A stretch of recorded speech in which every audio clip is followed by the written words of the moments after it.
everybody, welcome back once again in this chemistry class। और carbon compound चल रहा है हमारा शाउ स्क्रीनिंग के लिए। अब तक इसके जितने भी लेक्चर हुए हैं उनमें हम लोग मतलब काफ़ी सारी बातें कर चुके हैं। लास्ट टाइम हम लोग ऑर्गेनिक केमिस्ट्री में होने वाली केमिकल रिएक्शंस की बात कर रहे थे कि ऑर्गेनिक कंपाउंड कितने टाइप की केमिकल रिएक्शन देती है। ठीक है, उसमें हमने पढ़ा है कंबशन, ऑक्सीडेशन, सब्स्टिट्यूशन और एडिशन। क्लियर? आज क्या पढ़ने वाले हैं? आज हमारा होने वाला है कुछ उसमें, हाँ, दो इंपॉर्टेंट कंपाउंड है ऑर्गेनिक, जैसे कि एक इथेनॉल और एक है एसिटिक एसिड। ठीक है ना, इन दोनों की स्टडी के बारे में दिया गया है बुक्स में काफ़ी, और क्वेश्चन भी आते हैं। ठीक है ना, इनमें भी काफ़ी सारे क्वेश्चन पूछने को मिल जाते हैं। इनमें काफ़ी कुछ खास तरह की केमिकल रिएक्शंस भी होती हैं, उनको भी हमें पढ़ना होता है। तो फिलहाल आज हम वही दोनों देखने वाले हैं। तो शुरुआत करते हैं। पहला नंबर 1 है हमारा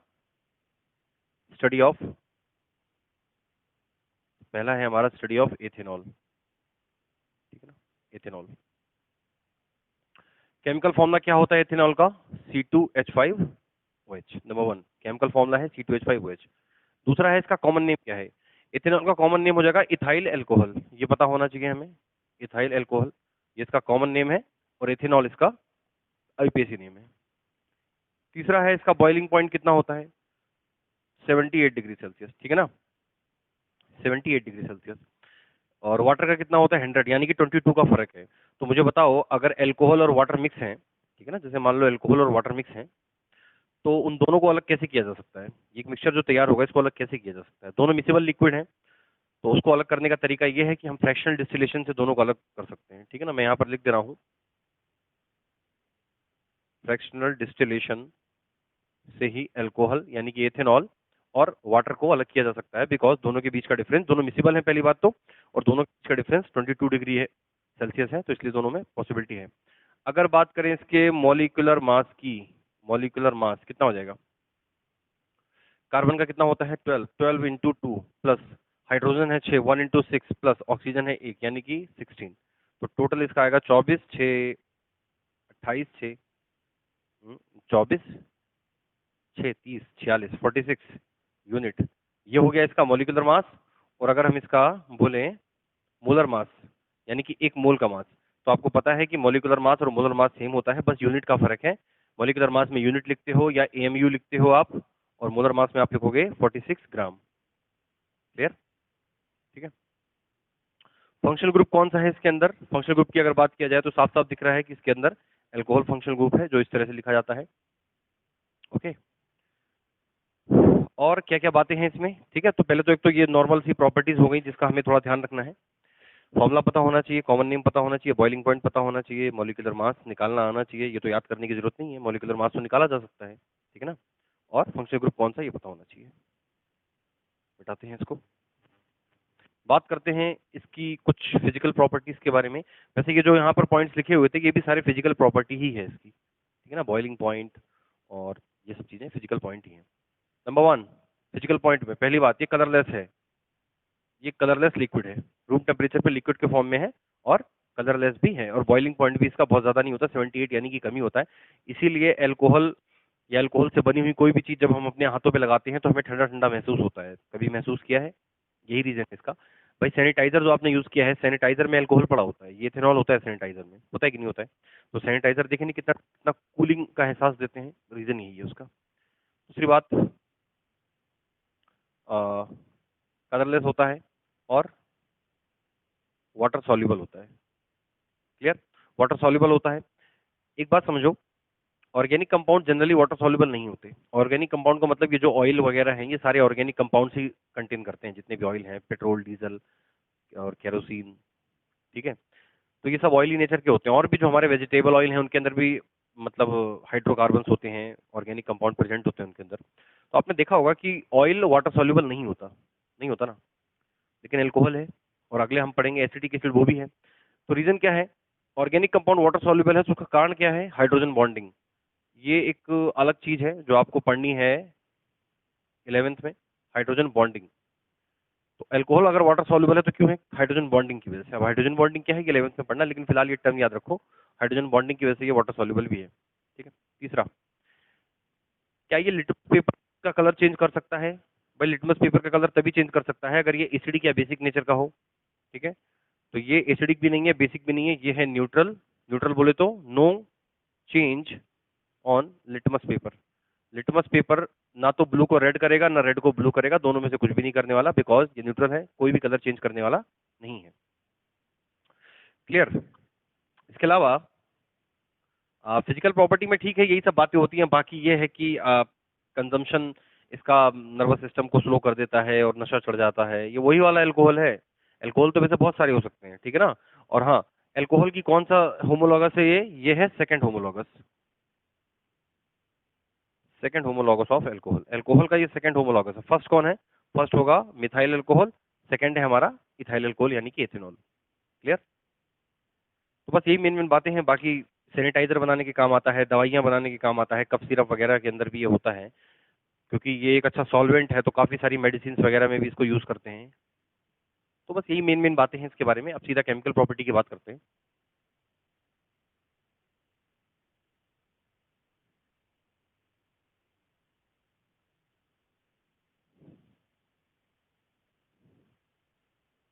ओके, इथेनॉल, ठीक है। नेक्स्ट है हमारा केमिकल प्रॉपर्टीज। तो केमिकल प्रॉपर्टीज में हमारी पहली प्रॉपर्टी है first, reaction with sodium and potassium. Sodium और पोटेशियम के साथ अगर इसकी रिएक्शन कराया जाए तो क्या होगा? देखो एक बात समझना, ये रिएक्शन थोड़ी अहम है। चलो रिएक्शन में लिख देता हूं, C2H5OH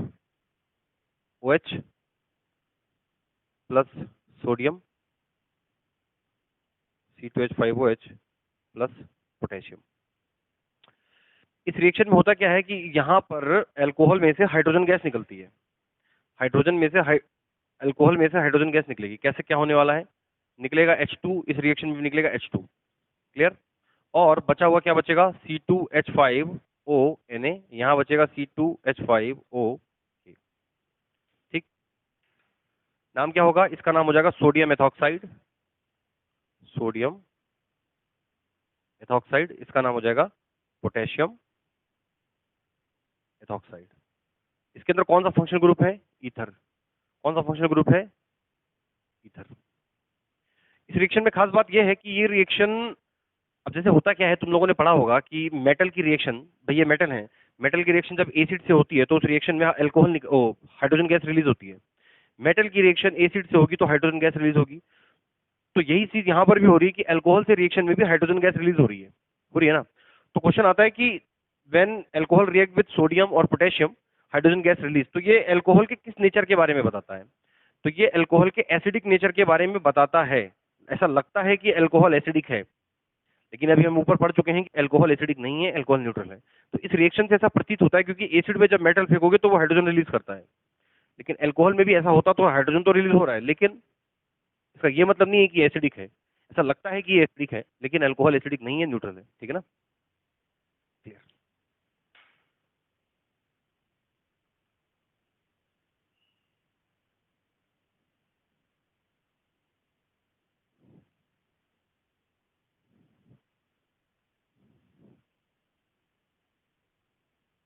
ठीक, तो पहली प्रॉपर्टी थी मेटल्स के साथ में रिएक्शन। प्रॉपर्टी नंबर 2 बहुत ही ज्यादा इंपॉर्टेंट है, बहुत ही ज्यादा इंपॉर्टेंट रिएक्शन है ये, dehydration of alcohol. Dehydration of alcohol. Dehydration तो समझते हो ना क्या होता है? किसी चीज में से पानी रिमूव होना, पानी कम हो जाना, पानी हट जाना, पानी निकल जाना, इट्स कॉल्ड डिहाइड्रेशन। गर्मियों में डिहाइड्रेशन हम लोगों को भी होता है, इसीलिए पानी पीते रहना चाहिए बीच बीच में। ग्लूकोज वगैरह मिला के भी पीते हैं, होता है कि नहीं होता है? बिल्कुल वही है। डिहाइड्रेशन का मतलब यह है कि अल्कोहल में से वाटर मॉलिक्यूल का रिमूव होना। ठीक, तो समझो डिहाइड्रेशन कराने के लिए सबसे पहले हमको चाहिए एक dehydrating agent. Dehydrating agent, dehydrating agent हमारा होगा कॉन्सेंट्रेटेड H2SO4। ये आपको याद रखना है, ये क्वेश्चन पूछा जा चुका है कि अल्कोहल के डिहाइड्रेशन में डिहाइड्रेटिंग एजेंट कौन यूज किया जाता है? तो कॉन्सेंट्रेटेड H2SO4, नंबर 1। दूसरी बात यह है कि इसको हीट भी किया जाएगा। और तीसरी बात यह है कि ये एक खास तरह की रिएक्शन है। ये खास तरह की रिएक्शन है, वो बताता हूं क्या है।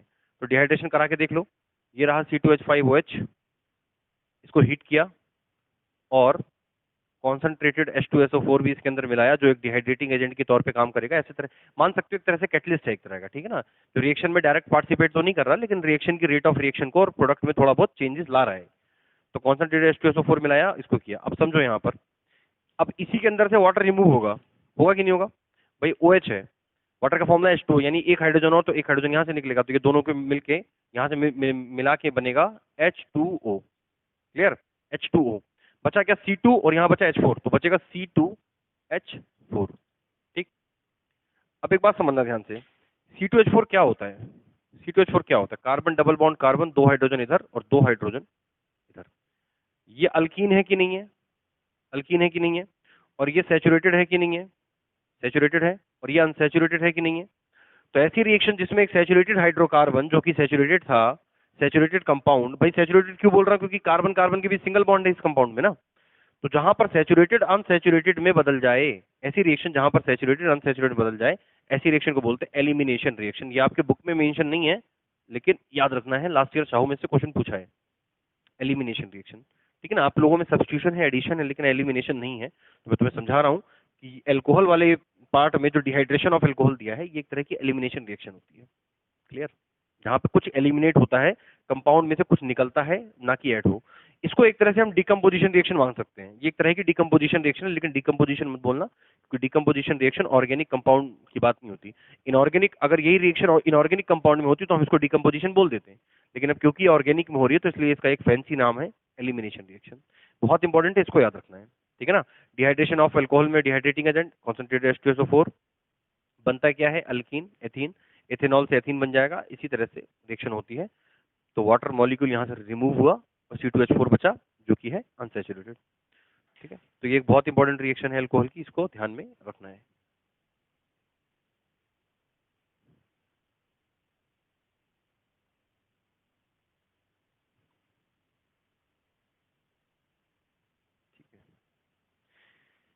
इसके बाद अल्कोहल की और कोई ऐसी कोई खास केमिकल प्रॉपर्टी नहीं है। एक एस्टरीफिकेशन की रिएक्शन है, लेकिन हम उसको वहां पे पढ़ेंगे। एस्टरीफिकेशन यहाँ पर पढ़ने की जरूरत नहीं है, उसको हम कार्बोक्सिलिक एसिड वाले पार्ट में पढ़ेंगे। ठीक है, तो बस ठीक है, इतना और कुछ ज्यादा नहीं है। उसमें कुछ मेन टर्म्स है, उसको पढ़ लेते हैं। जैसे एक होता है हमारा पावर अल्कोहल। पावर अल्कोहल को हम गैसोहोल भी कहते हैं। ये क्या होता है इसको समझो। पावर अल्कोहल देखो क्या होता है, आजकल क्या है कि जो पेट्रोल और डीजल वगैरह होते हैं उसमें अल्कोहल भी मिलाया जा रहा है, क्योंकि होता क्या है, अल्कोहल भी एक अच्छा मतलब फ्यूल है। ये भी एक तरह का फ्यूल है, इससे भी गाड़ी चल सकती है, लेकिन गाड़ियों के इंजन इस तरह के नहीं बनाए जाते कि वो अल्कोहल से चल जाए, लेकिन अल्कोहल से भी चलेंगे। अब अल्कोहल में अभी अल्कोहल को जला के देखो, अल्कोहल जलता है, बढ़िया तरीके से जलता है। कंबस्शन रिएक्शन में मैंने अल्कोहल को जला के दिखाया था ना वहां पर, मतलब रिएक्शन करवाई थी ना, सेम वही वाला प्रोसेस है। तो दो रिएक्शन यहाँ पर आप इसके और देख सकते थे चाहते तो। जैसे C2H5OH को मान लो जला दो, ऑक्सीजन के साथ में बर्न होगा तो CO2 प्लस H2O बनेगा। तो एक तो रिएक्शन प्लस हीट, एक तो रिएक्शन इसकी ये हो गई। इसके अलावा एक रिएक्शन हम ऑक्सीडेशन जो कि हम पहले पढ़ चुके हैं वो हम देख लें। मान लो C2H5OH को आपने ऑक्सीडेशन करवा दिया इसका अल्कलाइन KMnO4 की प्रेजेंट में, KMnO4 की प्रेजेंस में क्या बनेगा? CH3COOH, कार्बोक्सिलिक एसिड अल्कोहल से बन जाएगा कार्बोक्सिलिक एसिड। तो ये दो रिएक्शन और थी जो आप हम पढ़ सकते थे, लेकिन जरूरत नहीं है। ठीक, पावर अल्कोहल क्या होता है? 80% पेट्रोल, 80% पेट्रोल के साथ में 20% अल्कोहल मिला दिया जाए तो इसी मिक्सचर को बोलते हैं पावर अल्कोहल या गैसोहोल। ये विदेशों में काफी चलन में है, यहाँ भारत में तो अभी चलन में अभी धीरे धीरे आ रहा है, पहले काफी विदेशों में बहुत चलन में रहा है। पेट्रोल के अंदर अल्कोहल मिलाया जा रहा है, इससे क्या होगा? फ्यूल की एफिशिएंसी भी बढ़ जाएगी, और दूसरा फायदा ये है कि अल्कोहल का बॉइलिंग पॉइंट तो कम है लेकिन फ्रीजिंग पॉइंट बहुत ही ज्यादा लो है। ठीक है ना, -250 डिग्री के आसपास अल्कोहल का फ्रीजिंग पॉइंट होता है।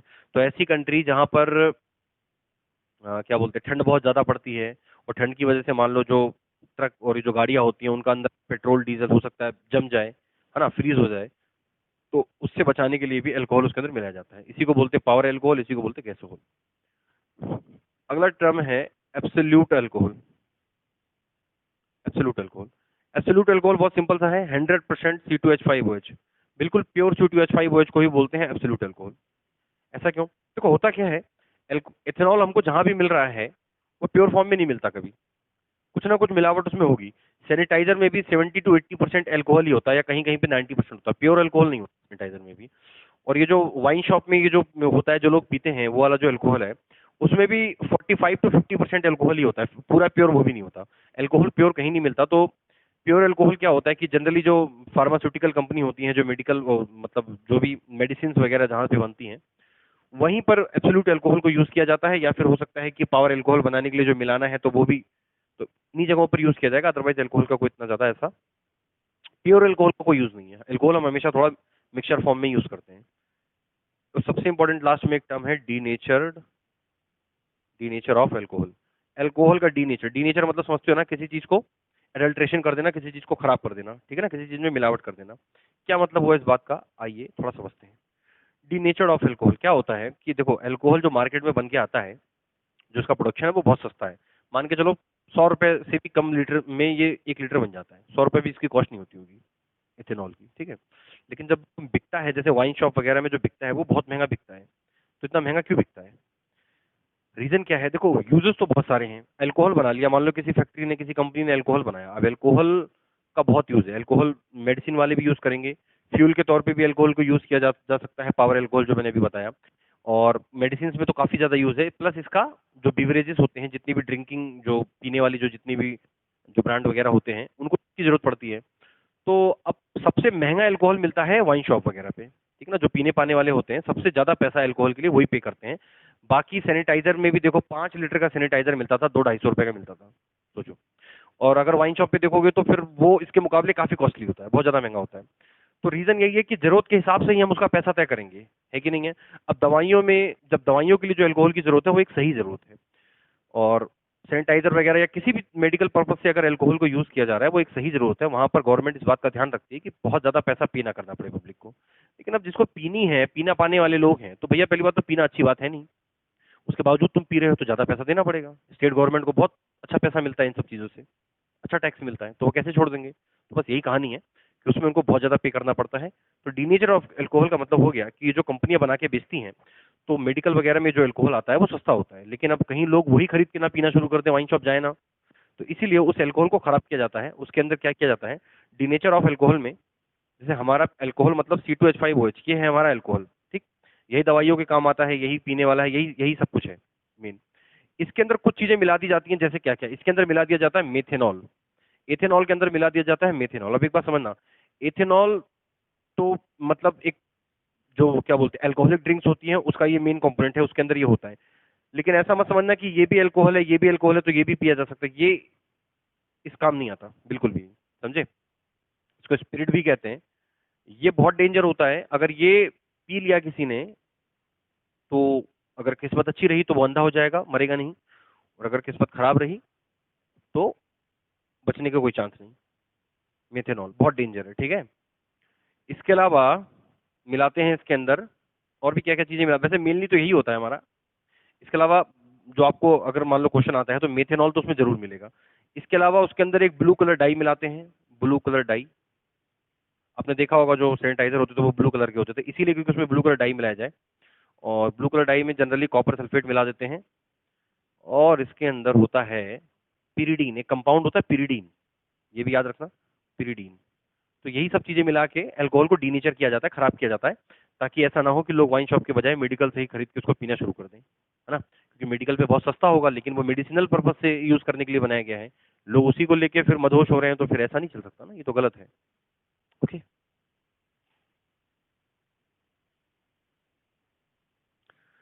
so it was all about ethanol. Now we have to focus on acetic acid. ये भी काफी ज्यादा इंपॉर्टेंट है, काफी क्वेश्चन इससे पूछे जाते हैं। तो नेक्स्ट है हमारा एसिटिक एसिड की स्टडी करना।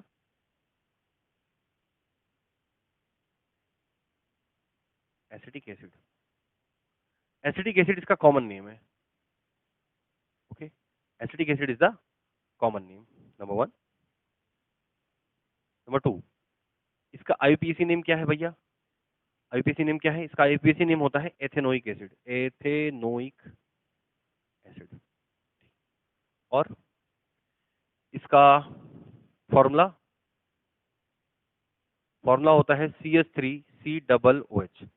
अगर बात किया जाए इसके अंदर कौन सा फंक्शनल ग्रुप प्रेजेंट है, कौन सा प्रेजेंट है, COOH को क्या बोलते हैं, कार्बोक्सिलिक एसिड। कार्बोक्सिलिक एसिड क्या होता है, COOH। अगर बात किया जाए इसके मॉलिक्यूलर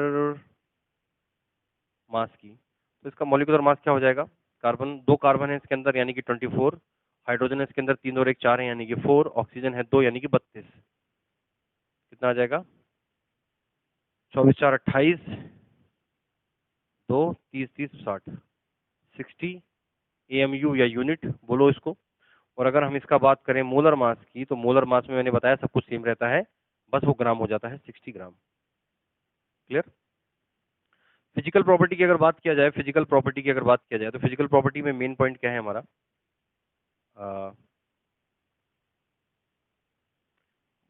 बॉइलिंग पॉइंट है इसका अप्रॉक्स 218 डिग्री सेल्सियस, और इसका फ्रीजिंग पॉइंट, ये बात ध्यान रखना, इस पे एनटीएससी पे क्वेश्चन आ चुका है, इसका फ्रीजिंग पॉइंट बहुत कम है, 17 डिग्री सेल्सियस का फ्रीजिंग पॉइंट है, यानी कि 17 डिग्री या उससे नीचे पे ये फ्रीज हो जाता है।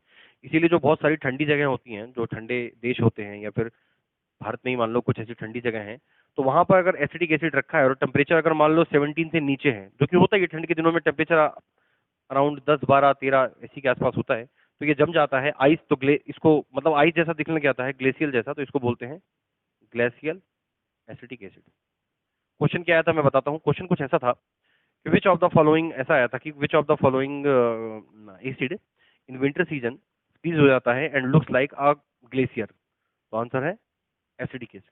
एसिडिक एसिड का क्योंकि फ्रीजिंग पॉइंट बहुत कम है, 17 डिग्री सेल्सियस फ्रीजिंग पॉइंट है, तो जनरली 17 से नीचे तो टेम्परेचर हो ही जाता है, तो बहुत जल्दी फ्रीज हो जाता है ये। ठीक है, फिर वाटर सॉल्युबल है कि नहीं है, बिल्कुल है, वरना विनेगर कैसे बनेगा, वाटर सॉल्युबल है।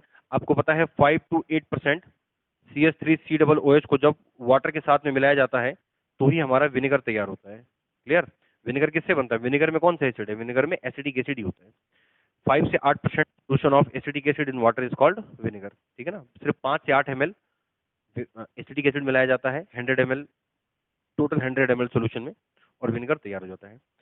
और नेचर कैसा है इसका बताओ, एसिडिक बेसिक क्या कुछ और, हमने अच्छे से पढ़ा है कि एक ऑर्गेनिक एसिड है, तो जाहिर सी बात है कि इसका नेचर तो एसिडिक ही होगा, होगा कि नहीं होगा, एसिडिक नेचर का है।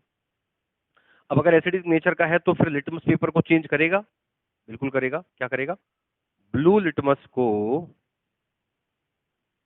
ब्लू लिटमस को क्या बना देगा, रेड बना देगा। क्लियर। तो देखो ये मेन मेन प्रॉपर्टी है, इनसे क्वेश्चन अक्सर पूछे जाते हैं। IUPAC name, ethanoic acid formula, ये functional group carboxylic acid, molecular mass 60 mu, molecular molar mass 60 gram, boiling point 218, freezing point 17 degree Celsius, water soluble है 5 से 8% उसमें मिलाते हैं जब उसको वाटर में, तो विनेगर बन जाता है। नेचर इसका एसिडिक है, ब्लू लिटमस को रेड कर देगा। और भी एसिड जिस तरह की केमिकल रिएक्शन एसिड देता है वो सारी रिएक्शन ये देगा, बिकॉज इट्स एन एसिड, ये एक एसिड है, लेकिन अल्कोहल कोई एसिड नहीं था, इसलिए अल्कोहल में कोई एसिड वाली प्रॉपर्टी देखने को नहीं मिलती।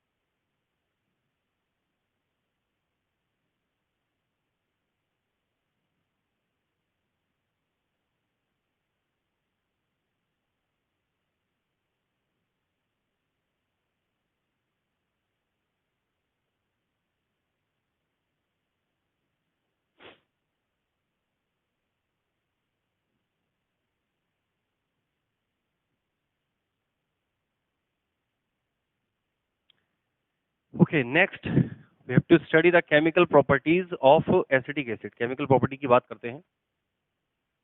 Number 1, reaction with metals. Metals के साथ कैसे रिएक्शन देगा इसको देखते हैं। सबसे पहला CH3COOH की रिएक्शन मान लो सोडियम से करवा दो, और CH3COOH की रिएक्शन मान लो पोटेशियम से करवा दो, क्या रिएक्शन होगी, बिल्कुल होगी।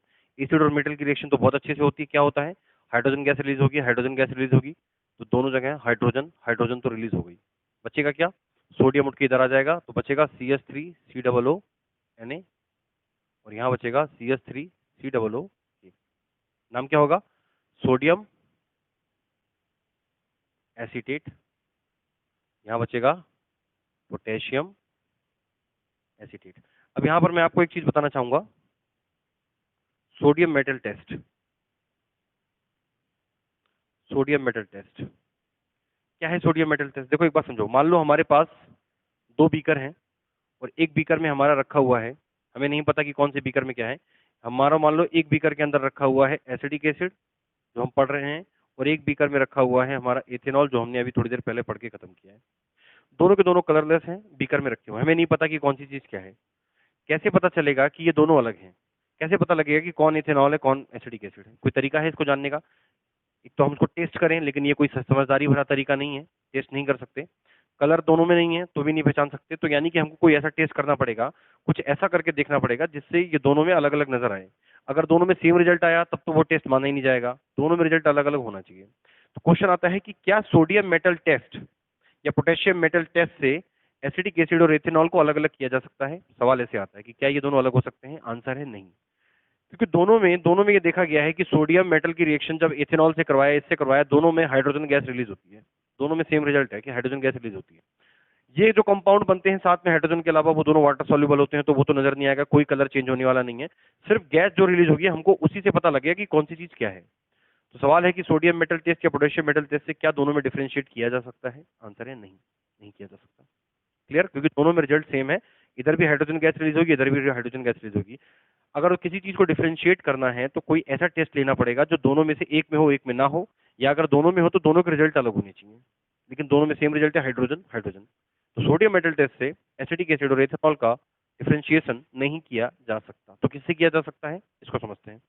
तो पहली पहली चीज समझ में आई, रिएक्शन मेटल के साथ में कैसे होगी? भाई एसिड की रिएक्शन तो मेटल के साथ में ऐसी ही होती है, तो हम पढ़ चुके हैं पहले भी कई बार।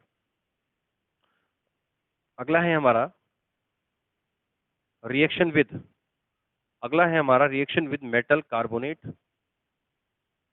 या मेटल बाइकार्बोनेट। ये एक हमारे पास पॉइंट है कि मेटल कार्बोनेट या मेटल बाइकार्बोनेट से रिएक्शन करवा के देख लेते हैं।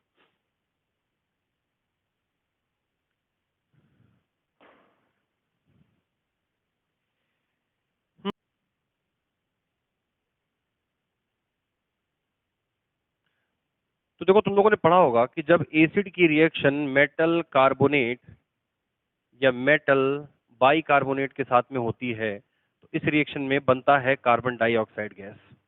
पता है कि नहीं पता है?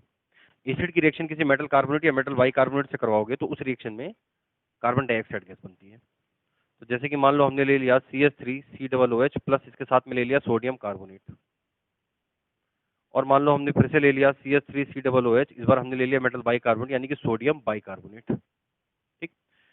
आप कभी किसी एसिड की रिएक्शन मेटल के कार्बोनेट से करवाओ या मेटल के बाइकार्बोनेट, ये सोडियम का कार्बोनेट है, सोडियम का बाइकार्बोनेट है, दोनों में रिएक्शन बिल्कुल सेम रहने वाली है। एक सॉल्ट बनेगा CH3COONA, इधर भी CH3COONA, और बनेगा वाटर H2O, और बनेगा carbon dioxide plus carbon dioxide.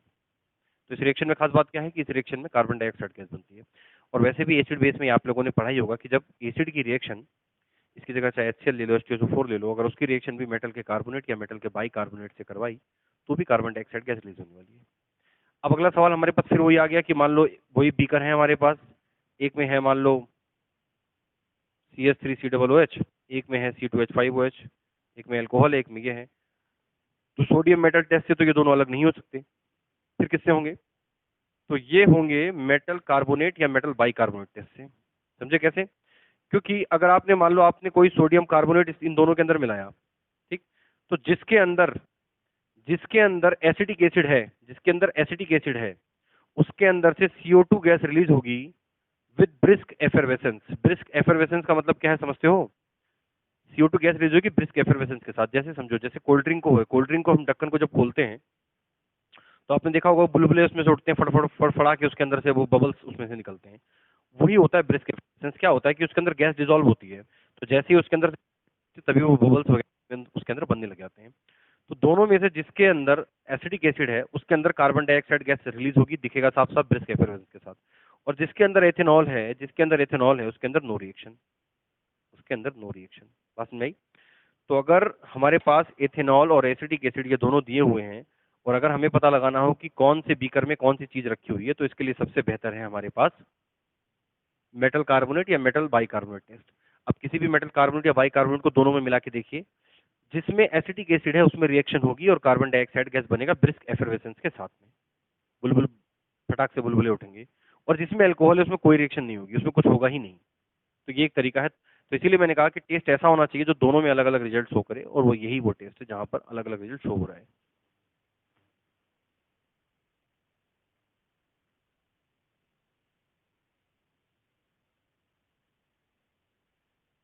ठीक है, आगे बढ़ें, खत्म करें इसको। ओके, अगला है हमारा इसकी रिएक्शन। एसिटिक एसिड की रिएक्शन हमने किससे किससे पढ़ी है? हमने पढ़ी है मेटल के साथ में, हमने पढ़ी उसके साथ में। ठीक है, अब हमारा रिएक्शन है, अगली है रिएक्शन विद एथेनॉल, और इस रिएक्शन को बोलते हैं एस्टरिफिकेशन रिएक्शन। एस्टरिफिकेशन रिएक्शन क्या होती है? एस्टरिफिकेशन रिएक्शन समझना था थोड़ा सा। जब एसिटिक एसिड की रिएक्शन करवाते हो आप एथेनॉल के साथ में, और इस रिएक्शन में H2SO4 कैटलिस्ट की तरह काम करता है और थोड़ा बहुत हीट वीट भी किया जाता है, ठीक है ना। H2SO4 कैटलिस्ट की तरह काम करता है, इस रिएक्शन में डालना पड़ता है। तो यहाँ पे बड़ी मजेदार चीज देखने को मिलती है कि इस रिएक्शन में वो रिलीज होता है वाटर। तो यहाँ से OH, यहाँ से H मिलके बन जाएगा वाटर, H2O। फिर बचा क्या? यहाँ बचा CH3COO और C2H5O, तो बचा CH3COO C2H5। ये कंपाउंड हमारा बनेगा। ये जो C2H5 है ये उठ के इधर की साइड आ जाएगा, तो बनेगा CH3COO C2H5। बता सकते हो यहाँ कौन सा फंक्शनल ग्रुप है? COO को क्या बोलते हैं हम लोग? इसको हम बोलते हैं एस्टर। तो देखो ध्यान से, एक कार्बोक्सिलिक एसिड फंक्शनल ग्रुप वाला कंपाउंड है, एक अल्कोहल है, और दोनों ने रिएक्शन करी तो हमारा बना एस्टर। एस्टर एक स्वीट स्मेल कंपाउंड है, याद रखना है। स्वीट स्मेल कंपाउंड, बहुत मीठी सी महक होती है, जो काम आता है परफ्यूम बनाने की, जो काम आता है स्वीटनर बनाने के। आपने आइसक्रीम वगैरह खाई होगी तो उसमें बहुत मीठी मीठी सी खुशबू आती है, क्यों? क्योंकि उसमें एस्टर पड़ा होता है। परफ्यूम वगैरह में भी मीठी खुशबू होती है क्योंकि उसमें एस्टर पड़ा होता है। तो एस्टर एक स्वीट स्मेल कंपाउंड है, इसको ध्यान रखना है, ऐसा क्वेश्चन कई बार पूछा गया है। ठीक है, तो कार्बोक्सिलिक एसिड वाला कंपाउंड, अल्कोहल वाले कंपाउंड आपस में मिलकर एस्टर बनाते हैं। क्लियर? इसी को बोलते हैं एस्टरिफिकेशन। तो क्वेश्चन आ जाता है कभी कभी कि एस्टरिफिकेशन क्या है, तो लिखोगे when acidic acid react with ethanol they form, हाँ इसका नाम क्या है ये देखो, दे फॉर्म इथाइल एथेनोएट। इसका नाम है इथाइल एथेनोएट। इथाइल वाला पार्ट ये है और ये दो कार्बन इथाइल एथेनोएट। ठीक है, इथाइल एथेनोएट यहाँ पे बनता है जो कि ये एस्टर है। अब एस्टर बन गया। अब एस्टर क्या है देखो, समझो यहाँ पर एस्टर स्वीट स्मेल कंपाउंड, और जनरली जो ऑयल्स और या फैट होते हैं हमारे, उसके अंदर जो ऑयल वगैरह होता है, जो वेजिटेबल ऑयल होता है या एनिमल ऑयल, उसके अंदर हमारा एस्टर प्रेजेंट होता है। अब होता क्या है कि जब हम एस्टर की रिएक्शन करवाते हैं किसी अल्कली के साथ में, अल्कली यानी कि वही सोडियम हाइड्रोक्साइड पोटेशियम यानी कि बेस, तो हमारा बनता है सोप। ठीक है ना, तो हमारा बनता है सोप। और इसी रिएक्शन को क्या बोलते हैं? इसी रिएक्शन को बोलते हैं saponification reaction, and this reaction is called saponification reaction. ठीक है, तो देखो क्या होगा, जैसे कि CH3 COO C2H5 plus NaOH, ये हो गया हमारा एस्टर, ये हो गया हमारा अल्कली। रिएक्शन करवा दिया, क्या हुआ देखो ध्यान से, CH3COO यहाँ बचेगा, सोडियम यहाँ आ जाएगा, तो बनेगा CH3COO Na प्लस, और यहाँ बचा C2H5 और ये OH, तो बनेगा C2H5OH। ये हमारा है अल्कोहल और ये हमारा यहाँ पर है सोप, और ये रिएक्शन कहलाती है सपोनिफिकेशन। सपोनिफिकेशन क्या है? When ester compounds react with alkali they form sodium. अब देखो यहाँ पर क्या है कि कार्बन के नंबर बढ़ा दोगे तो ये एक अलग चीज बन जाएगी, लेकिन फिलहाल ऐसे ही समझने के लिए समझ लो। तो इसी चीज को बोलते हैं सपोनिफिकेशन रिएक्शन। ठीक है, तो हमने दोनों कंपाउंड पढ़ लिए हैं, और बाकी इसके यूजेस क्या है? विनेगर बनाने के काम आता है, फूड प्रिजर्वेटिव पे काम आता है, और वाटर सॉल्युबल है, ये भी वाटर सॉल्युबल है। हाँ, ये वाटर सॉल्युबल क्यों है? ये भी हाइड्रोजन बॉन्डिंग की वजह से ही वाटर सॉल्युबल है, याद रखना। जैसे इससे पहले हमने अभी अल्कोहल में देखा था, तो हाइड्रोजन बॉन्डिंग की वजह से वाटर सॉल्युबल था, इसके साथ भी सेम वही केस है। क्लियर? तो ये चैप्टर भी हमारा फिनिश हो गया है, लगभग लगभग हमने सारी चीजें पढ़ ली हैं। सपोनिफिकेशन में अलग से नहीं पढ़ाऊंगा, सोप एंड डिटर्जेंट, क्योंकि वो यहीं पर हो चुका है। ठीक है ना, बाकी वो सब चीजों में कुछ समझने लायक नहीं है कुछ ज्यादा, ऐसे बुक से भी पढ़ोगे समझ जाओगे। इसके अलावा स्टेट बोर्ड वालों की बुक में लास्ट में मिलेगा मैक्रोमोलिक्यूल पॉलीमर, ठीक है ना, मैक्रोमोलिक्यूल और पॉलीमर, तो उसको जरूर पढ़ लेना। वहां पर जो मोनोमर्स और पॉलीमर है उसको वहां पे समझ लेना। बेसिकली मैं ऐसे ही समझा देता हूँ। देखो मोनोमर क्या होता है समझो, जैसे पॉलीथीन है मार्केट में, पॉलीथीन आती है ना, तो पॉलीथीन में पॉली हटाओगे तो क्या बचेगा, एथीन। एथीन यानी कि C2H4 सीरीज का जो पहला कंपाउंड है उसी एथीन से बनता है पॉलीथीन। तो अथीन हुआ मोनोमर, जो एथीन है वो एक मोनोमर है। बहुत सारे यूनिट्स एथीन के लिए जाएं और उसको आपस में पॉलीमराइजेशन कराया जाए तो एक पॉलीमर तैयार होगा जिसको बोलेंगे पॉलीथीन। एथीन से बना पॉलीथीन, ठीक है। इसी तरह से तो मोनोमर यानी सिंगल यूनिट, बेसिक यूनिट जिससे पॉलीमर बनता है, और पॉलीथीन यानी कि क्या है, वो जो बनके तैयार हुआ है, ठीक है। मोनोमर एक सिंगल मॉलिक्यूल होता है और पॉलीमर में एक सिंगल मॉलिक्यूल या दो मॉलिक्यूल की रिपीटिशन कई बार होता है, ठीक है। तो वहां से आप मोनोमर और पॉलीमर याद रखना, कुछ मेन मेन है जो पूछ लिए जाते हैं, तो वो याद ही करने हैं, उसमें कुछ समझाने जैसा तो नहीं है खास। क्लियर? इसी के साथ लेक्चर समाप्त होता है।